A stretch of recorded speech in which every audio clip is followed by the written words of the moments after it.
Chers amis, je ne suis pas intervenu depuis un mois ici parce que la situation est tellement imbécile, ridicule, on ne peut pas la commenter, il y a tellement de bêtises que c'est effrayant.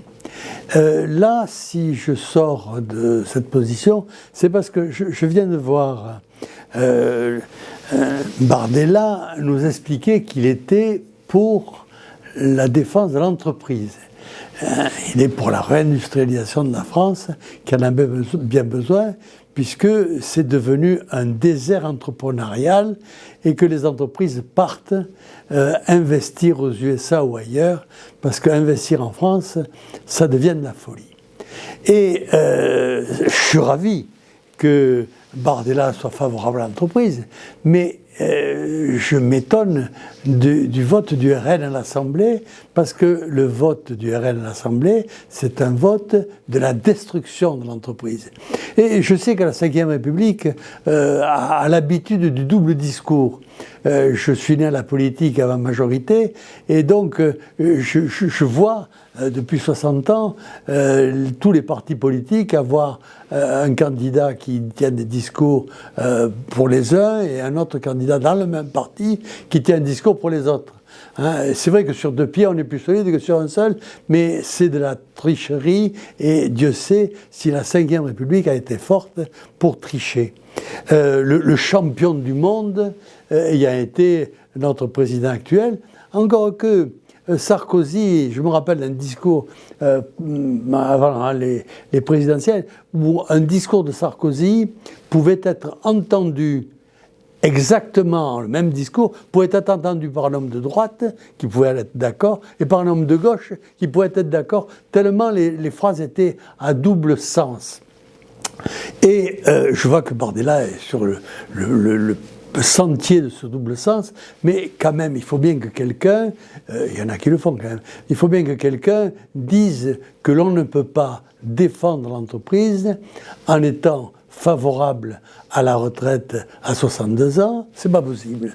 La retraite à 62 ans, c'est l'assassinat économique de la France, et l'assassinat économique de la France, c'est la fuite des entreprises, la disparition des entreprises. Ça, c'est un premier point, mais il y en a d'autres. Il y en a une infinité d'autres, et cette semaine a été particulièrement riche à l'Assemblée nationale, où les députés du RN ont voté comme LFI, avec un entrain remarquable, et remarqué, puisque même les médias l'ont dit. Les médias qui ne disent jamais rien d'intéressant l'ont signalé. Notons également que les médias, et c'est la première fois en 60 ans que je l'entends, dire que les députés, les actuels députés, sont des cancres et des mauvais. Alors, pourquoi vous dire tout ça ? Vous dire tout ça parce que la France crève de cela. Elle crève.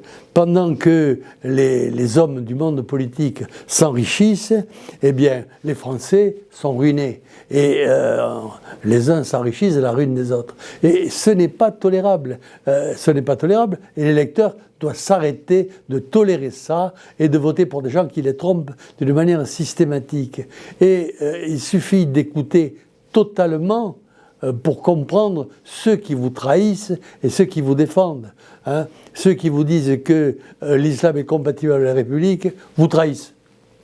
Ceux qui vous disent que nous menons un combat pour la société, un combat civilisationnel, comme Éric Zemmour, ceux-là ont vu la vérité et sont prêts à vous défendre. Encore faut-il leur donner les moyens. Alors, il faut que le citoyen sache qu'il est responsable de la politique qui est menée. Quand on a un président de la République qui est scandaleux, scandaleusement mauvais, c'est la faute des électeurs. Donc il faut que l'électeur soit responsable et qu'il vote pour les gens qui ont fait leurs preuves, surtout au niveau local, c'est facile. Au niveau national, c'est plus compliqué. Mais au niveau local, c'est facile de voir ceux qui sont battus pour vous et ceux qui vous exploitent, vous méprisent et vous trahissent. Donc c'est un appel à la responsabilité, parce que sans responsabilité, rien de bien ne peut surgir de ce pays qui est en train de crever.